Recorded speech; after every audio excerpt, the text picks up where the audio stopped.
जय हो द्वारकाधीश। आज का टॉपिक है, क्या आप दोबारा मिलेंगे उनसे? ये सोच रहा है कोई तो क्या हो रहे हैं इस पर्सन के जज्बात, ये जानने की कोशिश करेंगे आज की रीडिंग से। ओरेकल में से 7 मैसेजेस लेंगे और टैरो में से भी 7 मैसेजेस।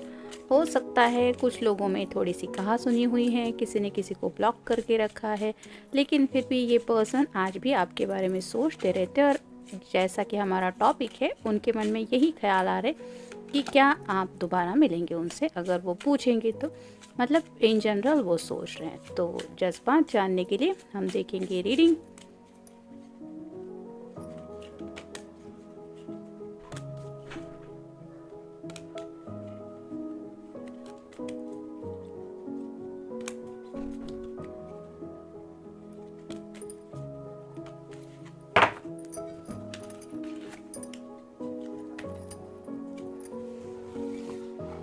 उनकी जो इंस्टिंक्ट है, यानी कि उन्हें अंतरात्मा से तो आवाज़ सुनाई दे रही है, एहसास तो हो रहा है कि अगर सच्चे दिल से ये पर्सन आपको मिलने के लिए पूछेंगे या पूछेंगी तो आप उनको थोड़ा जवाब देने में शायद डिले कर सकते, लेकिन आप मिलेंगे ऐसा लग तो रहा है शायद, इसलिए ये इस तरह से सोच रहे हैं। फिर है फॉरगिवनेस, माफ़ी मांगना चाहते हैं आपसे। हो सकता है जाने अनजाने इनकी तरफ से कोई गलती हो चुकी है और जिसकी वजह से आप उनके ऊपर नाराज़ है। ये नाराज़गी दूर करना चाहते हैं, आपसे सच्चे दिल से माफ़ी मांग के शायद आपसे दोबारा रिकनेक्ट होने के बारे में सोच रहे हैं। नेक्स्ट है जॉय, उन्हें लगता है कि आप जब तक उन्हें माफ़ नहीं करेंगे तब तक वो ज़िंदगी में खुशी हासिल नहीं कर पाएंगे। यानी कि शायद यही ख्याल, गिल्ट का ख्याल, या फिर हो सकता है उनको काफ़ी ज़्यादा ये यादें सताते रहती है कि किस तरह से उनकी वजह से आपको तकलीफ़ हुई, और उसी तकलीफ़ को याद करके इनकी ज़िंदगी में खुशी गायब है,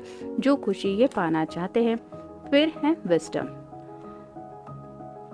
तो जैसे कहते हैं कि देर आए दुरुस्त आए, वैसे अब इस पर्सन को थोड़ी अकल आ चुकी है। जो भी आप दोनों के बीच में हो गया है, जितना भी वक्त गुजर चुका है, उस वक्त ने इन्हें कुछ बातें सिखा दी है, जिसकी वजह से अब आप कह सकते हैं कि अब इस पर्सन को थोड़ी सूझबूझ के काम लेने की अकल आ चुकी है, और जिसकी वजह से शायद ये उन बातों के बारे में सोच रहे हैं जो आप दोनों के बीच में हो चुकी है। फिर है गिल्ट, पछतावा हो रहा है उन्हें अपने किए के ऊपर। अब क्या किया है उन्होंने, ये तो हर किसी का अपना अपना एक रीडिंग अलग रहेगा, सबका एक जैसा तो इंसिडेंस नहीं हो सकता। किसी ने शायद किसी के फीलिंग्स को हर्ट किया हो सकता है, या फिर कुछ कहा सुनी हुई हो सकती है, या कुछ भी बात हो सकती है। तो अब इन्हें गिल्ट फील हो रहा है, यानी कि वही उन्हें बात सता रही है कि ये मैंने क्या कर दिया। फिर है फेथ, तो जैसे भरोसा कहीं ना कहीं आज भी उन्हें आपके प्यार के ऊपर है। उन्हें ऐसा लगता है कि जैसे उनके मन में आज भी आपको लेके कुछ जज्बात है, वैसे ही शायद आपके दिल में भी अब तक वैसे ही जज्बात होंगे जैसे पहले थे, और इसी विश्वास के साथ शायद वो दोबारा आपसे मिलने के बारे में सोच रहे हैं, और इसीलिए उन्हें लग रहा है कि क्या आप मिलेंगे उनसे। और फाइनल कार्ड है ग्रीफ, काफ़ी ज़्यादा दुख हो रहा है इस पर्सन को। मतलब अपने किए के ऊपर जब किसी को भी सच्चे दिल से पछतावा होता है तो वो जो दुख होता है वो बर्दाश्त करने से भी ज़्यादा होता है। ऐसे ही इस पर्सन की हालत हो रही है, यानी कि पछतावे के आंसू भी रो रहा है ये पर्सन, साथ ही साथ माफ़ी भी मांगना चाहता है। और उन्हें सच्चे दिल से लगता है कि जब तक आप उन्हें माफ़ नहीं करेंगे या नहीं करेंगी, तब तक वो ज़िंदगी में खुशी से एक पल भी नहीं जी पाएंगे। और ये माफ़ी नहीं मिल रही, उसी वजह से इन्हें ग्रीफ यानी कि तकलीफ हो रही है, काफ़ी ज़्यादा दुख हो रहा है अपने किए के ऊपर। अब देखते हैं टैरो हमें क्या बताता है।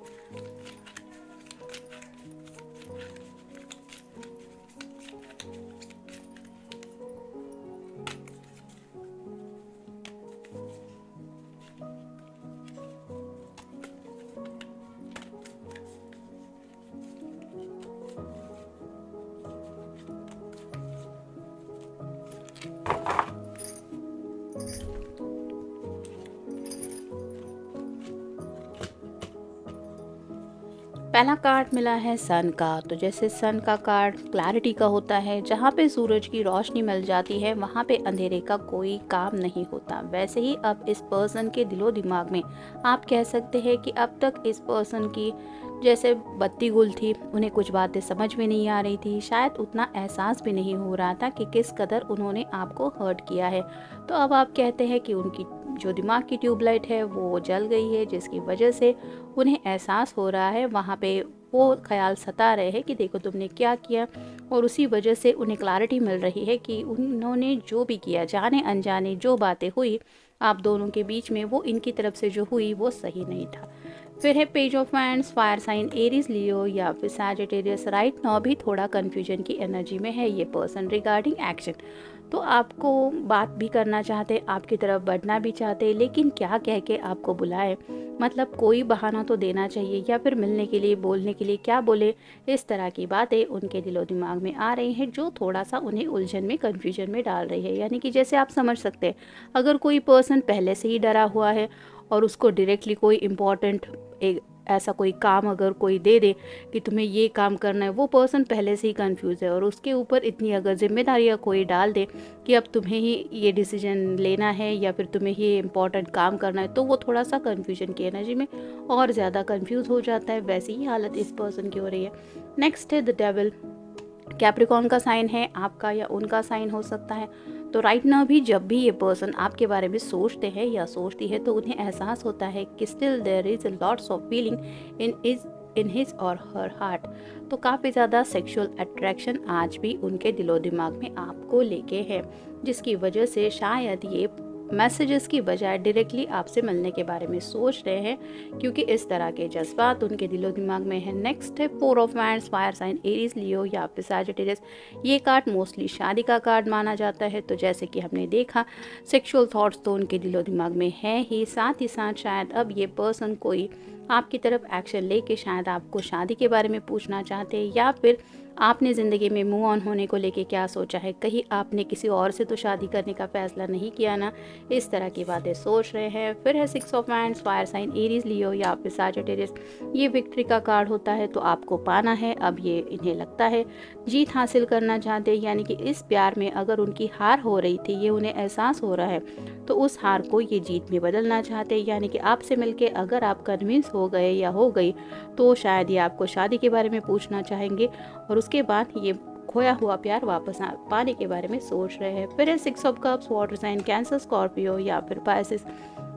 आपके साथ जो भी इन्होंने लम्हे बिताए हैं, उन पलों में ये काफ़ी ज़्यादा खोए रहते हैं, जिसके बिल्कुल ऊपर कार्ड है डेविल का, जो बताता है सेक्सुअल एनर्जी में। तो शायद आपके साथ जो भी इन्होंने वक्त बिताया है, वो यादें इन्हें और भी ज़्यादा आपकी तरफ अट्रैक्शन फील कराती है, जिसकी वजह से उन यादों में ये खोए रहते हैं और उन्हें एहसास होता है कि प्यार की आखिर वो इम्पोर्टेंस क्या है। और फाइनल कार्ड है nine of cups, water sign Cancer, Scorpio या फिर पाइसेस। ये विश कार्ड होता है, जैसे यहाँ पे सभी तरह के फ्रूट्स वगैरह है, तो वैसे ही अब उनकी विश ये है शायद 10 ऑफ कप की एनर्जी में जाना है, जहाँ पे एक कपल होता है, सतरंगी सपने होते हैं, बच्चे होते हैं, यानी कि शादी के बाद हर कोई जो सपना देखता है, वो सपना शायद अब ये देख रहे हैं या ऑलरेडी देख चुके हैं, और अब यही विश है उनकी कि फाइनली आप दोनों एक दूसरे से मिले। जो भी बातें आप दोनों के बीच में हुई थी, उस बातों को पेनफुल एंडिंग से हैप्पी एंडिंग में बदल दे, और आप ये समझ ले कि ये पर्सन सच्चे दिल से आपको पाना चाहते हैं। यानी कि विश कार्ड ये अपनी विश बताना चाहते, हो सकता है शादी की इनकी विश है ये बता दे, या फिर ये माफ़ी मांग के आपके ज़िंदगी में आगे बढ़ने को लेके क्या जज्बात है ये जानने में इंटरेस्ट ले, या फिर आपको ये एहसास करा दे कि जो भी हुआ है इसके लिए ये कितना सॉरी फील कर रहे हैं। यानी कि आपको भी इस दुख से वो बाहर निकालना चाहते हैं, जो दुख इनकी वजह से जाने अनजाने आपको मिला, और शायद इसीलिए ये सोच रहे हैं कि क्या आप दोबारा मिलेंगे उनसे या मिलेंगे उनसे। तो जेंटल रीडिंग है, मिलते हैं नेक्स्ट रीडिंग में।